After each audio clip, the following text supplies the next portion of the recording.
The big break in San Antonio's most notorious murder. We've got an exclusive on a story that will no doubt be the talk of the town tomorrow. Investigators believe they finally know who kidnapped and killed little Heidi Seeman nearly 6 years ago. And it's not who you think. Mary Walker has the surprising details. A KSAT 12 News exclusive investigation only on the Night Beat.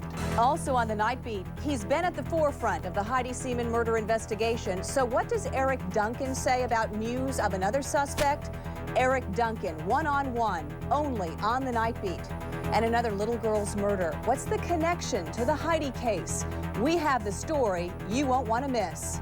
Plus, it was a scorcher out there. Grass fires erupt, temperatures skyrocket.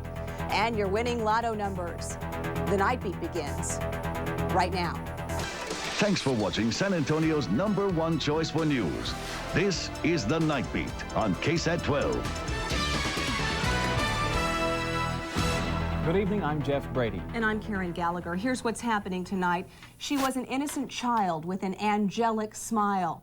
And for 5.5 years, the identity of Heidi Seeman's killer has been a mystery. But in this exclusive investigative report, our Mary Walker says police think they know not only who and where he is, but how and why he committed one of the city's most heinous crimes. Mary joins us from West Bexar County at the Fabian Dominguez State Jail with details on what San Antonio police think may be the big break in the Heidi Seeman murder case. Mary? For the past 8 months, the man who San Antonio police believe killed or kidnapped and killed Heidi Seeman has been safely tucked away here at the Fabian Dominguez State Jail. Police have asked that we not reveal his identity, not tell you who the 39-year-old suspect is, but he is a man sources call a heavy user and dealer of drugs. He's been locked up here since last June for selling methamphetamines, known on the street as crank or speed. For 20 days in August 1990, thousands of local residents combed the city's northeast side, searching desperately for the 11-year-old girl with a haunting smile. Those who didn't spend their days and nights searching spent much of their time praying. Heidi Seeman, last seen walking along Stall Road after waving goodbye to a friend, had vanished without a trace. And whoever forced her into the red car reportedly seen in the area had vanished too. For 20 days, the city held its breath, waiting and hoping. And then on August 25th, the little girl's body was found dumped on an isolated Hays County road some 50 miles away, wrapped in plastic, tied with a rope. Again, police didn't have a clue as to who kidnapped and killed her and why. That is until now. Ironically, the trail that led to their prime suspect started here on Stall Road, where Heidi disappeared and where the suspect operated an auto repair shop. Police say the man also had an apartment in the area, so that gave him the opportunity to commit the crime. They also believe he's a classic pedophile, and therein lies the motive. One source has told KSAT 12 News that the suspect liked young girls, even going so far as to force his adult girlfriend to dress up like a little girl, shaving her vaginal area and making her wear pigtails. According to this police search warrant obtained exclusively by KSAT 12 News, the suspect is described as being sexually kinky. Police have a witness who says that shortly after Heidi disappeared, the little girl was held for several days in this Danbury Square apartment, just over 6 miles from where she vanished. The warrant says the little girl was reportedly seen here just inside a rear door to the suspect's apartment, again, according to the search warrant, tied to a chair with her legs open. Her mouth was covered with something like a bandana. The girl looked like she was crying. When the suspect was asked who she was, he reportedly answered, "She's just a little meth whore I found somewhere."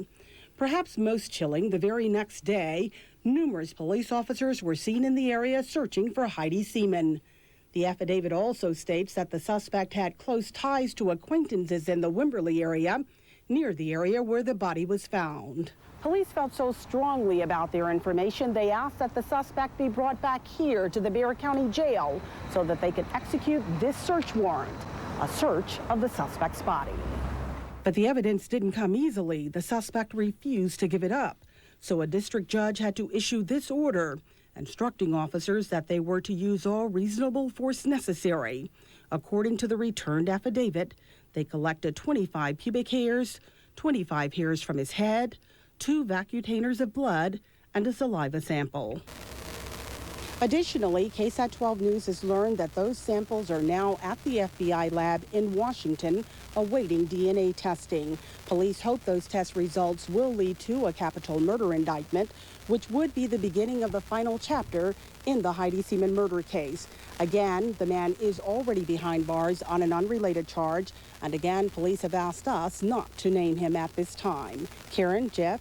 Mary, it's all shocking, but the most sickening thing of all is that someone actually saw Heidi alive and did nothing to save her. How could that happen?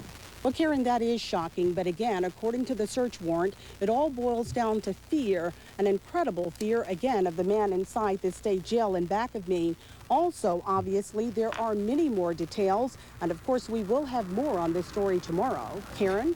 Mary, we need to emphasize this man has not been charged, and as you mentioned, police have asked us not to release his name, but that's correct. Have you been inside the jail to speak with him at all? We did indeed. In fact, we visited with him yesterday, and we asked him about the charges. Of course, he told us that he did not kill the little girl. Jeff?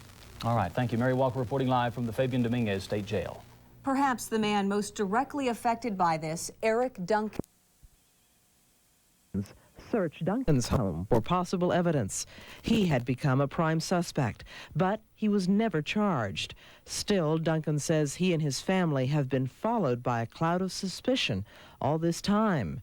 2 years ago, he was asked to resign as volunteer coach of his son's YMCA basketball team. Duncan says he even was asked not to attend an office party because a superior's wife would be uncomfortable with him there. His military career remains in limbo.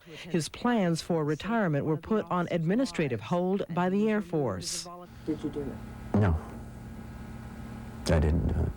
For Duncan's sake and that of Heidi Seaman's parents, he told me last year he wanted whoever did kill Heidi Seaman arrested and convicted. And I want to have that person or persons found just as badly as Kurt and Teresa Seeman did, and prosecuted to the full extent of the law. Now, during the course of the investigation, our Jessie Degollado has interviewed Eric Duncan many times. She joins us now, along with Mr. Duncan, for his reaction to these latest developments. Jessie? Well, apparently this doesn't come as a total surprise to Eric Duncan. Why is that, Mr. Duncan? I knew, along with most of San Antonio, that back in August, the San Antonio Police Department basically said that there was another suspect involved. And I had felt all along that there was. In fact, I knew that there was. I was not involved in it, and so there had to be somebody else. What was your family's reaction to this? Because apparently you had not told them what you knew already. Their reaction was, I think, very typical of what a family would say, and that is, be careful that you make sure that you communicate to folks that, again, this individual has gone through what you went through, as far as having, you know, the samples taken from him and being accused, but he hasn't been charged, and he's not facing trial yet. So, you know, it's just an accusation, and there's no point further from that. So there is no relief, per se, for you? None. It goes on. We are saying that this is Heidi Seaman, the final chapter, but it is hardly the final chapter as far as you're concerned? No. The only time that the final chapter will come is when the guilty person, whoever that happens to be, has been tried, found guilty beyond a reasonable doubt, and put away. Then we put the final period to the sentence of the final chapter. And finally, what about the fact that a witness did not come forward until much later, complicating your life and obviously prolonging the misery of this child, if this is true? People don't come forward for a lot of reasons. Fear is one. They may be timid. There may be a lot of things involved. I would just say that the person has a reason for not coming forward. Thank you, Mr. Duncan. Back to you, Jeff. All right, thank you, Jessie. And now the family of Heidi Seaman. How are her heartbroken parents reacting to all of this? We spoke to Heidi's mother this evening by phone. Marilyn Moritz has her story. Heidi, I love you. A mother's anguish, a father's heartache. But now, even for this news, there is no hint of joy. The emotional well is dry. We don't get excited anymore until they really do something. By phone from their home in Florida, Teresa Seeman shared her frustration because San Antonio Police and the Air Force Office of Special Investigation, or OSI, are at odds. It's really hard because the police department has gone in one direction and the OSI has gone in another direction, and I don't know who's right. Just as they shared family photos, she again shared more than any mother should have to. Her reaction that a witness saw Heidi tied up alive and walked away silent. What kind of person could have saved the life of my daughter and not done so? I have a lot of anger, even though I'm trying not to. Just as thousands searched for Heidi, the Seamans still search for closure. If anyone knows anything, please tell what you know. It's been 5.5 years of agony, not knowing what happened to Heidi and not knowing if the person that killed Heidi is going to walk away free. They've buried their daughter, but not their pain. Marilyn Moritz, KSAT 12 News. And we're just getting started with the Night Beat at 10. We have much more on our continuing coverage of the Heidi Seeman murder investigation, including details of another murder case, the story of Emily Garcia, and how the two cases may be connected.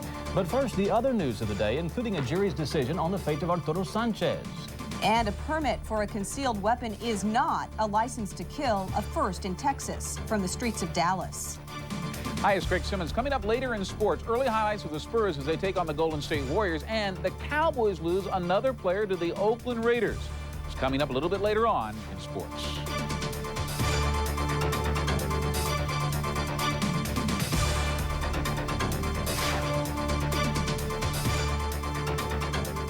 This portion of KSAT 12 News Nightbeat is sponsored by Fiesta Auto Center. It means fun.